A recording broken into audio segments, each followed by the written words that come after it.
সবাইকে নমস্কার জানিয়ে তোমাদের কাছাকাছি আরেকটি ব্লগে সবাইকে স্বাগত জানাই। জামাই ষষ্ঠীর উপলক্ষে একটা মিনি ব্লগ নিয়ে আপনাদের সামনে চলে এলাম। প্রথমেই বলে নিই, এটা একটা জামাই ষষ্ঠী উপলক্ষে মিনি ব্লগ, আর আমার দিতে একটু দেরি হয়ে গেল। যাই হোক, জামাই ষষ্ঠী মানে বাঙালির ঘরে ঘরে উৎসবের আমেজ। সেটা নতুন জামাই হোক কিংবা হবু জামাই, এই বিশেষ দিনে তাদের আপ্যায়নের কোনো খামতি থাকে না। সেই সূত্রে আমাদের বাড়িতে বিশেষ আয়োজন, তবে জাঁকজমকপূর্ণ অনুষ্ঠান নয়, একেবারে ঘরোয়া পরিবেশেই দিনটি আমরা সবাই কাটিয়েছিলাম। আমরা 3 বোন আর 3 জনকে আলাদা আলাদা করে মা আশীর্বাদ করেছিল। আর ভাইয়ের বউ মানে মধুর একটু জ্বর হয়েছিল, তাই ওর বাপের বাড়িতে যাওয়া হয়নি। কিন্তু ওর মা মানে ভাইয়ের শাশুড়ি মা এসেছিল আমাদের বাড়িতে, আর ভাইকে ষষ্ঠী করেছিল। পুরো আয়োজনের দায়িত্ব ছিল আমার মা আর ভাইয়ের উপর। আমরা 3 বোন আর 3 জামাই আর আমাদের বাচ্চারা মিলে এই ছোট্টখাটো অনুষ্ঠান। উঠানের মধ্যে গোলাপ গাছগুলো দিয়েছিল, আর কত সুন্দর ফুলগুলো হয়েছে। ভাই লাগিয়েছিল গাছগুলো। 3 জামাইবাবুর হয়ে গেলে ভাই বসেছিল ঠাকুর ঘরে, ওর শাশুড়ি মা ওকে আশীর্বাদ করেছে। আমাদের পরিবারের সদস্যদের নিয়ে ছোট্টখাট্টো একটা খাওয়া দাওয়ার আসর।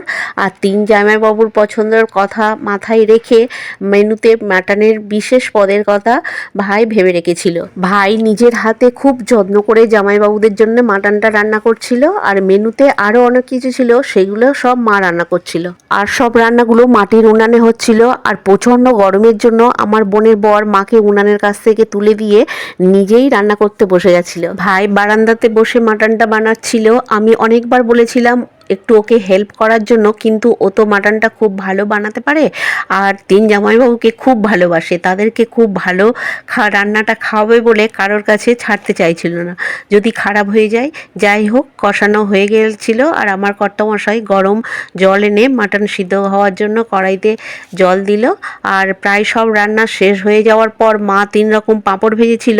জামাইদের জন্য মাধুরী পাঁপড়, বাচ্চাদের জন্য ব্যাট পাঁপড়, আর আমাদের জন্য লম্বা লম্বা পাঁপড়টা। ছোটোবেলায় কত খেয়েছি, আর মা তো মাই হয়, তাই না? এত আয়োজনের মধ্যেও মেয়েদের সামান্য ভালোবাসার ভালো লাগাটা মনে রেখে আজও সেই পাঁপড়টা ভেজেছিল। আমিও তেমন দেখতে দেখতে লোভ সামলাতে না পেরে একটা কামড় বসিয়ে দিয়েছিলাম। আমাদের 3 বোনের খুব প্রিয় ছিল পাঁপড়টা, ছোটোবেলা কত খেয়েছি। যাই হোক, সব রান্না হয়ে গেছিলো। ভাইয়ের শাশুড়ি মা সুন্দর করে থালা সাজিয়ে ভাইকে খেতে দিল।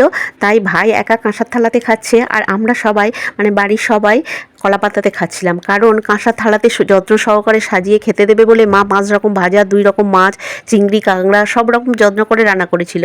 আমাদের নিজেদের অনেক কলা গাছ আছে, আর জামাইদের আবদার তারা কলা পাতাতেই খাবে, থালাতে খাবে না। তাই ঠিক হলো সবাই মিলে কলা পাতাতে খাবো, আর আমরা খুব পছন্দ করি কলা পাতাতে খেতে।